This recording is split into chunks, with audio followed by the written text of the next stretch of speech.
Let's start with some indisputable facts today. Today is Saturday. That is a fact, indisputable. Somebody probably could dispute it, but I will stand by that factual determination. Hospitalization numbers are down. Good news. We been hovering around 18,000, then we went to 17,000, and we're now at 16,000, almost 17,000, but that is good news.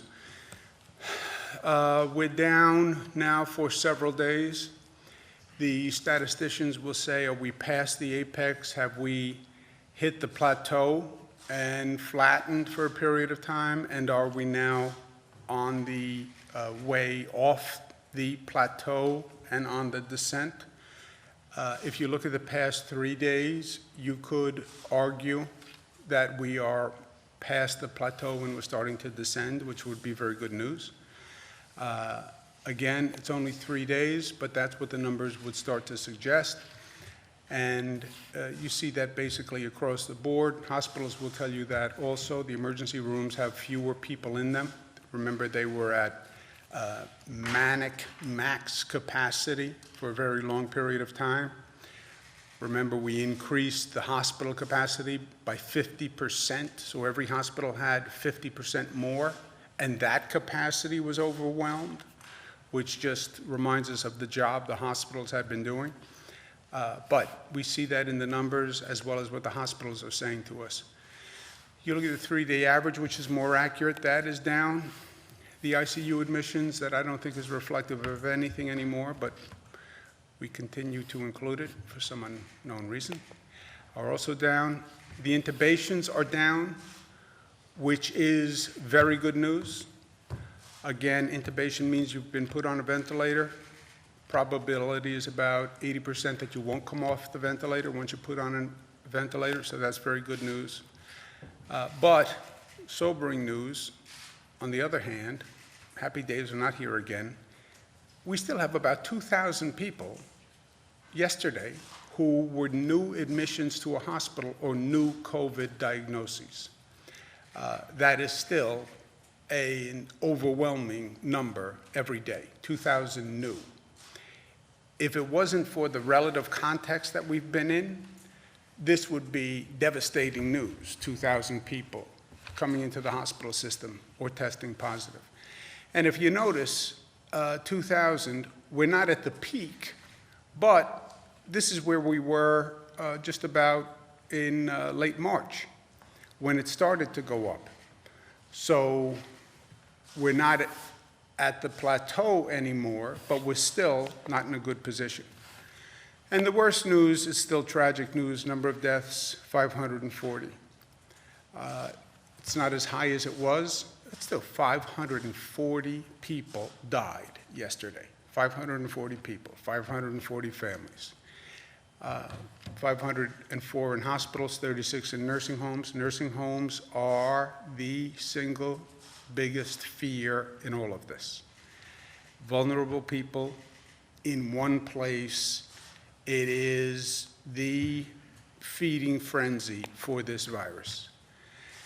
Despite everything we can do and the best efforts of people who are working in those nursing homes who are doing just a fantastic job. Testing. Testing is the single most important topic for us to understand, I think, and it's important that we understand it. I spoke to one of my daughters last night who shall go nameless, but she said to me, what are they all talking about testing? Which was sort of sobering. I think I'm communicating information and facts, and my daughters are probably some of the most informed people on the situation, given the hardship they endure being my daughter during this period of time. And she was like, I don't understand all of this about testing, which is, again, it's a wake-up call to me. I think we're communicating. I think we're putting out this information, but people have lives to live even in this crazy time. But for me, the best thing I can do in my position is to communicate facts to people so they have the information to make decisions. That's what I've been trying to do since day one. Here's the information, here are the facts.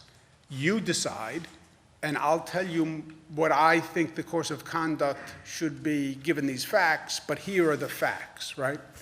Before you tell me what you think, just tell me the facts, and then we'll get to your personal interpretation of the facts. So, facts on testing, because it is granular and it is a little boring, but it's also vitally important. Testing is how you monitor the rate of infection and you control for it. And that is the whole tension in reopening. Everybody wants to reopen. You don't need to hold up a placard saying we want to reopen. Nobody wants to reopen more than me. Nobody wants to get the economy going more than me. Nobody wants to get on with life more than me and everybody else. We're all in the same boat. We all have the same feelings.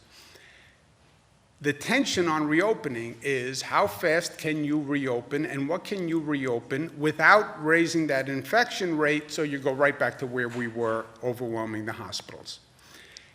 The infection rate now is one person infects 0.9 other people. You can't infect 0.9, but it's basically one person is infecting one person, tad less. And I don't even know if it's a tad less because I don't even know that the statistics are that accurate, frankly. So let's say one person now infects one person. That's where we are now. When that is happening, the virus is basically stable. Where we were was one person was infecting 1.4 people. And that's when you have outbreak, widespread epidemic. We brought it down from 1.4 to 0.9. How did you do that? Those were the New York pause policies. Close down business, close down schools, everybody has to social distance, everybody has to take precautions, masks, etc. But it worked, and we went from 1.4 to 0.9. Wuhan says at one point they got down to 0.3, which is where you really start to see the numbers drop. But that's where we are. The tension is when you start to open business, you start to have gatherings, you put people on a bus, you put people on a subway, you put people in a retail store, then you're going to see more infections. You're going to see that infection rate rise, and then you're going to be back to where we were. So how do you gauge this, right? How do you calibrate it? That is all about the testing. And you have a very tight window. You're at 0.9 now. You can only go up to 1.2 before you see those hospitalization numbers start taking off again. You're talking about a very, very tight window that you have to calibrate. And this is all without precedent. So how do you actually do that intelligently? Well, you have to test. And testing informs the calibration. What is testing? Testing is you test. You test a person to see whether they're positive or negative for the coronavirus. There's also something called antibody testing, but let's put that aside for a second. On the diagnostic testing, positive or negative, you test a person. When you find a person who's positive, you then trace. Trace, they call them detectives. You find the person, and then you interview that person and find out who they came in contact, and you follow that tree down. That's testing and then tracing, when they talk about tracing. Trace all those contacts. And then you find the people who are positive, you isolate the positive people so they can't continue to spread. Tracing requires an army, literally an army. You would need thousands of people who just trace in the state of New York, right? Because any one person then leads to 10, 20 possible people who were infected. And you have to trace all through those people. You find a positive person, you isolate them. The trick with testing is not that we don't know how to do it. We've done it better in this state than almost any other state, almost any other country. It's bringing this up to scale. And these are private sector companies that are doing this. But we have done a very good job in testing. And the state has played a pivotal role in testing. You look at how New York, the number of tests we do, It's more than California, it's more than any other state, it's more than any other country. So we have had great success in ramping up testing. So we know how to do it. We know how important it is. We had that hotspot in New Rochelle, Westchester. It was the hottest cluster in the United States of America. And we jumped on it, and we jumped on it with intense testing, and it worked. You know, we still have an issue, but it's no longer a hotspot cluster because you do a lot of testing, you take the positives, and you isolate them. This is now, the challenge is now bringing this up to scale, okay? We did 500,000 tests in a month. That's great news. Bad news is it's only a fraction of what you need. The more you test, the more information, the more you can reopen society. How does testing actually work? And this, again, you have to know the facts, otherwise this is all a blur and it becomes a he said, she said. There are about 30 private companies, large private companies in the country that are even international. 30 large companies make equipment to test. And they all have their own test, okay? So you have the Acme test, the this test, the this test, the this test. Those 30 companies have been selling their machines to local laboratories. And that's their business. They make a machine, Roche makes a machine, they then sell it to people, you have to buy their machine, and they then sell these local labs their testing protocol, because their test works on their machine. So you buy the Roche machine, you then have to buy the Roche test from the Roche Corporation. You buy the Acme machine, you then have to buy the Acme test from the Acme Corporation. And they sell these tests to local labs. We have about 300 local labs in our state who have bought these 30 types of manufacturers and 30 types of tests, okay? And then every time the lab goes to run that test, if I'm running the Acme test, I have to have the Acme equipment and the Acme vial and the Acme swab and the Acme reagents. What are reagents? When you take the swab, nasal swab, throat swab, you then test it with other chemicals. The other chemicals are reagents. Depending on what test you bought, they have their own reagents for every test. So the Acme test has one set of reagents, the Roche test has another set of reagents, and you have to go back to them to buy these reagents. So that's the basic chain. And it gets very complicated very quickly because you have the national manufacturers who sold their machines to local labs. The local labs then need to go back to that manufacturer to run their tests. And there's very little uniformity among the tests. So you're trying to coordinate this whole private sector system. We have some public labs.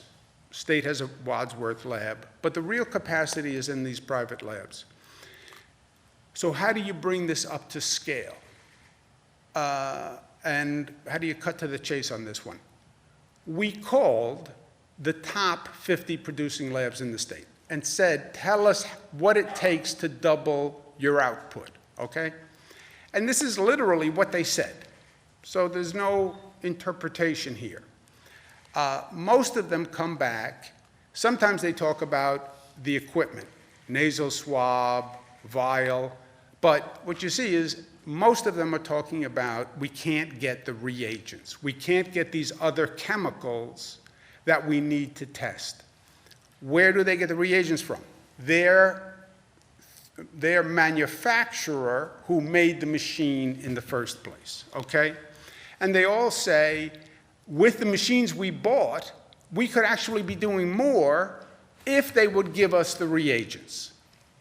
That's the log jam that we are in. They bought the machine, they have the test, but they need the reagents to do a higher volume of tests.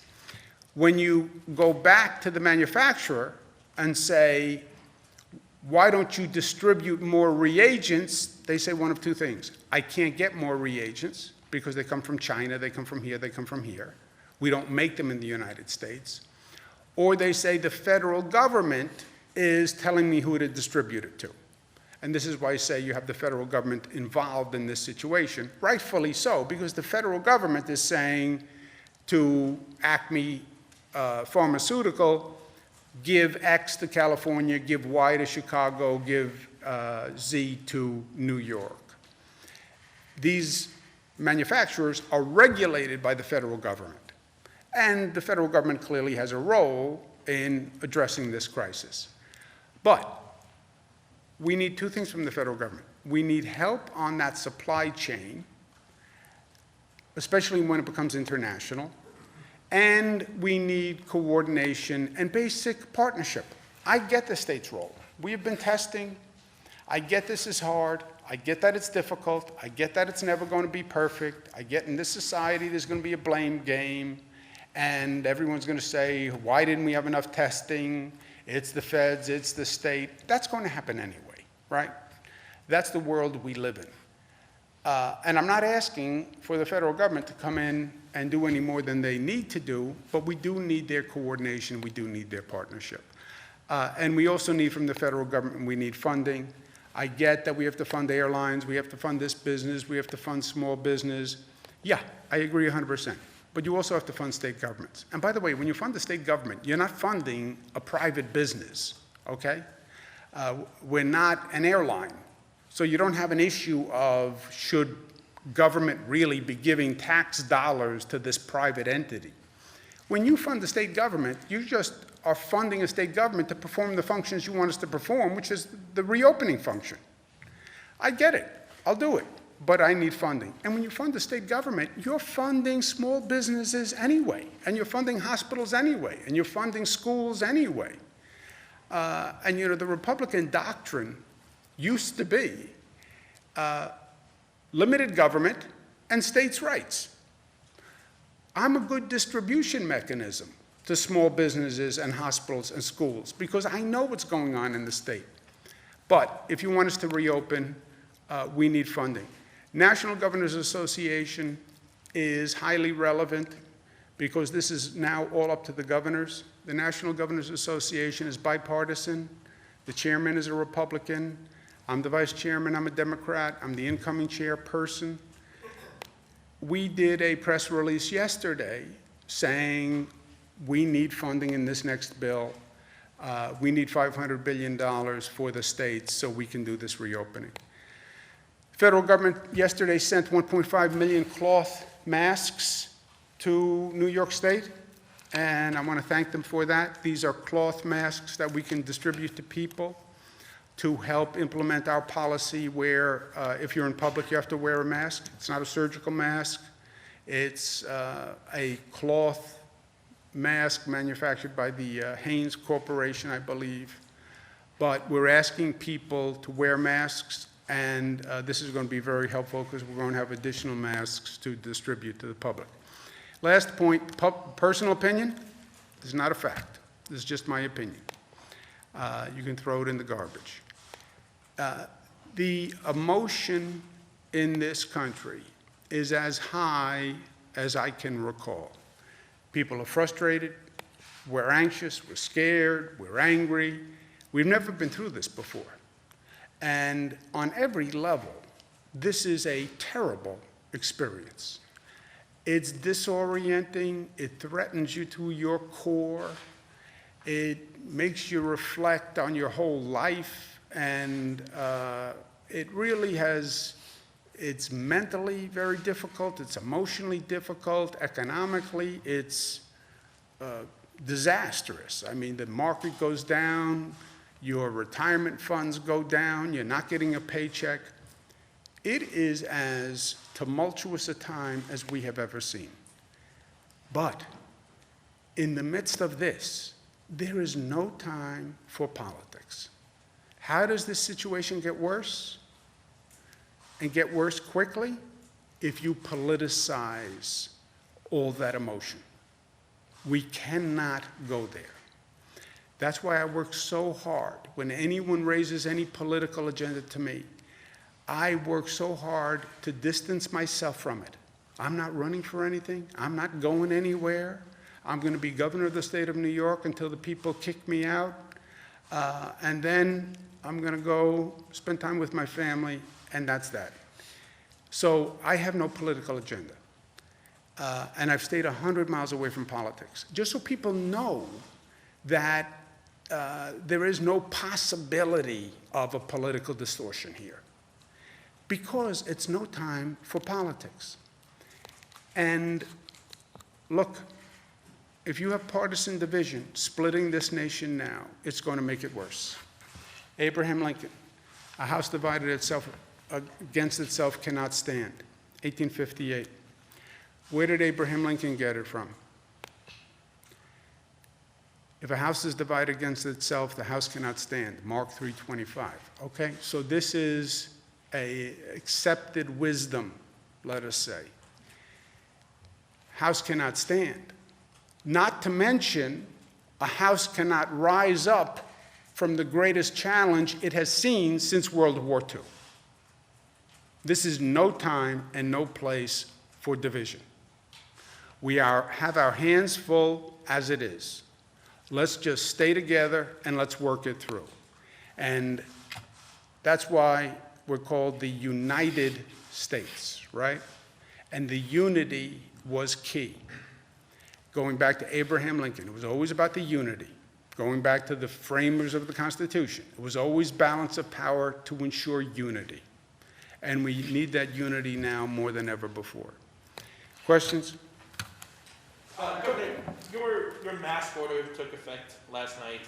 I know you addressed this a little bit the other day, but you're currently not wearing a mask. Do you fear that there's a do as I say, not as I do kind of aspect to this? And what would you say to somebody who's sitting at home saying, well, the governor's not wearing a mask, why should I? When I am in public and I'm walking the dog down the street and there is a place where I could come in contact with other people within the social, and I can't maintain social distancing, I am wearing a mask.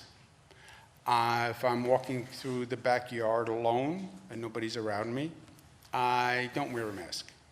Wear a mask in public if you are in a situation where you could encroach on other people without maintaining social distancing.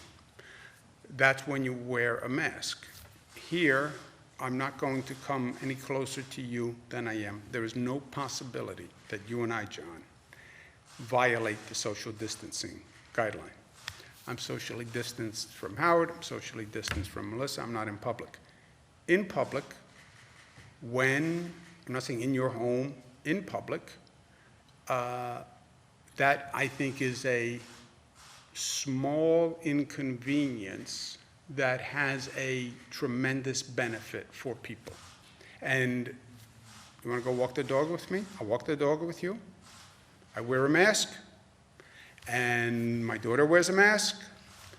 Dog doesn't wear a mask. I've not heard any data that suggests pets should wear a mask. So Captain's not violating anything, but we'll walk the dog, I wear a mask.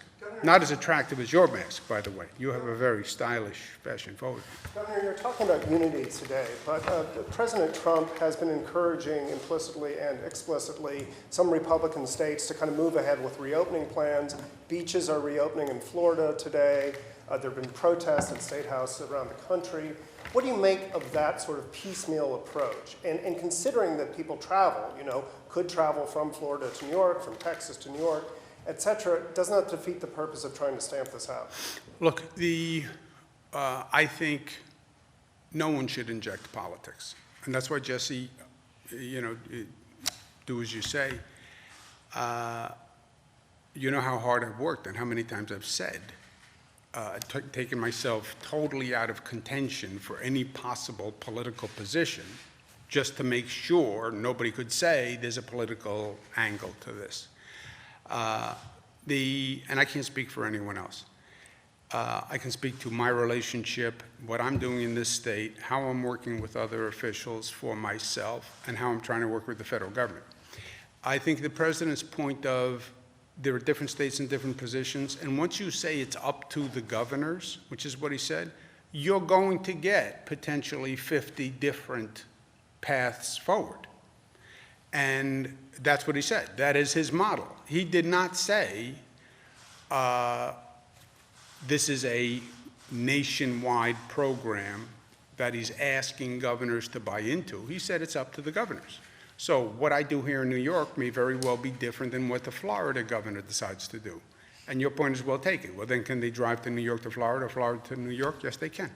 And is that a downside of a 50-state strategy? You could argue that's a downside. There's no perfect way to do this. I'm trying to do it as a region, right? Connecticut, New Jersey, Delaware, Massachusetts, Rhode Island, et cetera. I'm trying to do it as a region because I think that's better.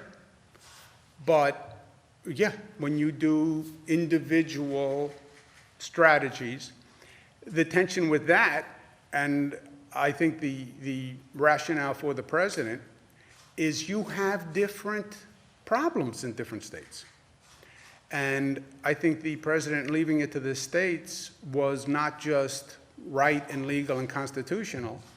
I think he's right that it's different in different places. Look, when we look at this state and we talk about reopening, we're going to talk about different strategies in different parts of the state because the numbers dictate the strategy. And you have different numbers in different parts of the state. You raised the countervailing point, which is that, well, yeah, but then somebody could drive from place to place. Yeah, I understand that. And that's what we're trying to balance with the regional approach. I don't want people going to New Jersey or Connecticut versus New York, and how do we coordinate that? But you do have different situations based on numbers. And on that issue, upstate, downstate, there's a lot of cries from people upstate saying, look, we don't have that high rate of infection. How soon could you consider kind of that sort of regional approach where, say, the Albany district or Utica or even farther flung places might have different policies, schools might open, et cetera? That will be a factor for sure. Let's not get ahead of ourselves. We are barely, in this part of the world, barely stabilizing our public health system now. You're not seeing a total overload of the emergency rooms. That doesn't mean happy days are here again, right? And the first priority is life and death and public health. So we're not at a point where we're going to be reopening anything immediately, but we are planning. And in the planning phase, yes, different numbers would suggest a different strategy, balanced by, your point, people are mobile. And not only are people mobile, you could create unintended consequences. You open one area, but you don't open another area, and now I can drive to that area, and I can go to a restaurant, I can go to a bar, I can go do whatever I want in that area. Yeah, you could now create an unintended consequence of where you have a flood of people there, right? They opened the beach in Jacksonville, I think it was some beach in Florida, and like the whole beach was filled. Yeah, because you have all this pent-up demand. You open a beach, people will drive from everywhere to go to a beach, right? If it's a little closer, I might drive to the beach. So, that, you have to factor all of this in, and that's why it's a very complicated equation.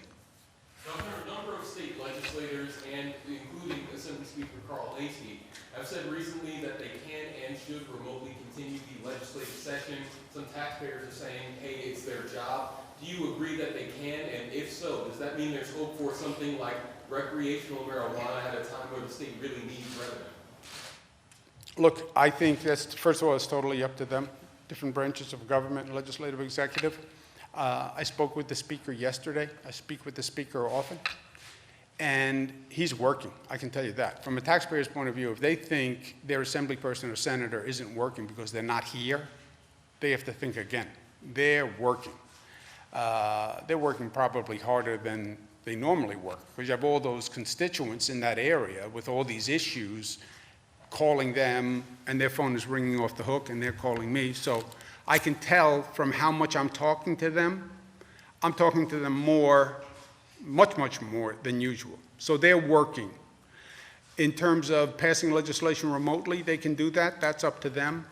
As far as getting into a very complex issue that requires real analysis and real data, and trying to do that on Zoom, conferences, I don't know that that's the best way to do it. But that's up to them also. Governor, marriage bureaus are closed right now. Will the state do anything to help people get marriage certificates? Marriage bureaus?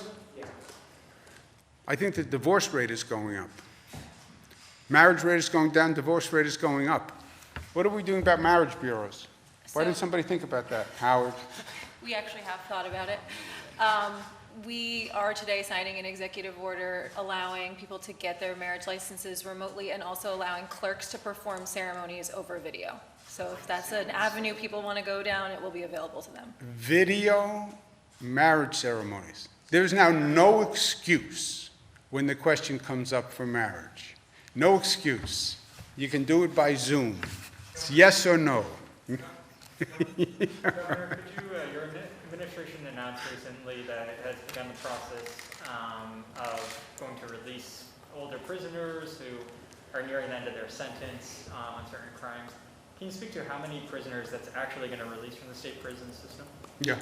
Melissa, do you have those numbers? Yes. Or range? Earlier in the week, docs made the determination in consultation with the second floor that prisoners who are over 55 years old, who had 90 days or less on their sentences, who were not found guilty of a violent felony or sexual assault offense, would begin the process of getting let out of prison. These are people who were going to be let out in the next 90 days anyway. They served the entirety of their term, and they were not a threat to public safety. I think that number is a little over 200, but I can get you the precise number after this. Will this be a rolling release, whereby when people reach the age of 55, they will become eligible for release, or is this a one-time? If they fit that criteria, then yes. It will be It'll roll rolling? forward throughout this current emergency. And Governor, can you please speak to how many tests are being performed on state prisoners? It seems like there aren't as many tests being given to state prisoners. Can you kind of speak to that effort? Yeah. There are not enough tests being performed on any group anywhere in the state, okay? There are not enough tests being performed in Buffalo, Rochester, Syracuse, Albany, North Country, Long Island, Westchester, not for prisoners, not for the black and brown population, not for healthcare workers, not for police officers. That's true across the board. That's why we have to bring testing to scale across the board, because it's true for everyone. The numbers in the prison system are just so low, and with the way that this disease spreads so quickly through the prison system, is that of concern to you that the numbers are so low? Any congregate setting is a concern. Greatest concern are the nursing homes. That is the number one congregate concern. Prisons are also a concern. But nursing homes, by far and away, are the number one long-term, really devastating consequence of this disease. So to the extent you want to argue prioritization, yeah, it would be congregate care, nursing homes, prisons, obviously hospitals. Number one at the top of the list is nursing homes. Let's take two more questions. Can you just address, going off of what you just said, the communication yesterday was about residents in nursing homes who've been diagnosed with COVID or suffered a loss related. What is the expectation for communication to loved ones with residents in nursing homes if staffers test positive? Because people are telling us that they're not getting any communication still, even after everything that you guys said yesterday. Yeah, let's remember, nursing homes are privately run facilities for the most part. A nursing home will have rules of operation when a person went into that nursing home. We have basic regulations of nursing homes. We don't get into a fine detail of what a nursing home does in their policy of communication with family members, and what family members do they communicate with, and do you talk to only the immediate family, et cetera. We release, I don't know that, I think we release probably more than any other state in terms of nursing home data. I don't know anyone else who is doing, there may be, I'm not a nursing home data expert, but I don't know what else we could release beyond number of deaths per nursing home. That doesn't violate healthcare privacy. If there is a complaint that a nursing home is non-responsive, then we will talk to that nursing home and follow up. But I don't know that we have any state regulations on this. Not a regulation, but we do work on the issues of communication between the nursing homes and the residents and their families. Okay, so essentially, you finding that nursing homes are not reporting fully or underreporting or, keeping information because they're afraid of the stigma that's associated? I don't They think don't need it's- that nursing home that has those high numbers like you've seen. I hear you. I don't know if that's what it is, because the numbers are going to come out. Any nursing home that thinks they're going to sit there and people are not going to figure out how many people passed away in that nursing home, they're kidding themselves. I've spoken to a number of nursing homes. I think more than anything, they're overwhelmed. They're overwhelmed. They have staff shortages. Staff are getting sick. The residents of the nursing home are under tremendous pressure. They haven't seen a loved one. They haven't had any visitors. And everyone's under emotional distress because you have a large number of people dying. And you're in a nursing home and everybody knows everyone and people are dying. So, and then you have the state coming in saying, you must report this, you must report this, I want this report by 5 o'clock. And they're saying to me, with all due respect, Governor, I'm taking care of people's lives, and you're saying do paperwork. And I'm saying it's not really doing paperwork. It's important that people know and people are concerned, but you have to see the dynamic of the situation. I don't think there's anything nefarious. I think it's just the dynamic. Last question.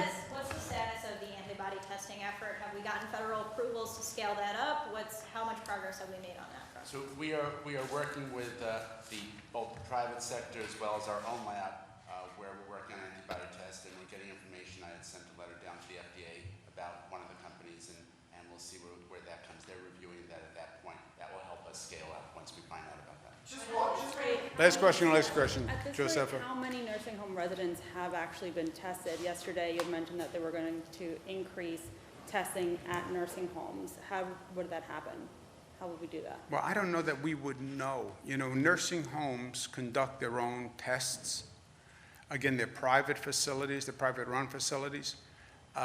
We would have to do a survey of nursing homes and ask the nursing homes, how many tests have you performed? How often have you performed them? But it's not a question that we would normally ask. We don't perform testing, by and large, in nursing homes. If there's a problem, we do. But there are about 600 nursing homes, and they do their own testing, which is another complication on this testing world. They also contract for tests, right? Nursing homes are contracting for tests. Hospitals are contracting for tests. Private corporations are contracting for tests. I'm the Acme Corporation. I want to go back to work.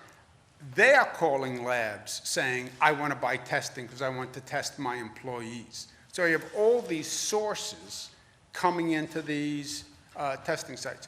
I have to go to work. Either diagnostic or antibody, how can you be certain that the R naught is 0.9? Well, we have more testing than anyone else, and this is from the hospital data that we get, which they extrapolate out. What other data goes into? Hospitalizations, death rate is how we extrapolate out the number. And are you guys worried at all about, there have been reports of people becoming reinfected with CV after seemingly recovered? This is coming out of South Korea and other locations. Have you seen cases like that in New York? We haven't seen cases like that in New York. We've heard about the report in South Korea. There are some questions about the validity of that, and we'll continue to look into that. I think it was a small sample, and I don't know if they were saying reinfected, Jesse, or the virus was reactivated. I don't know what the distinction is, but But you're monitoring it for yes. Governor, greenlighting non-life or death procedures at upstate hospitals if they're barely at 50% capacity. Have you thought about that? I I have not, but I will, and I'll talk to you about it tomorrow. Thank you.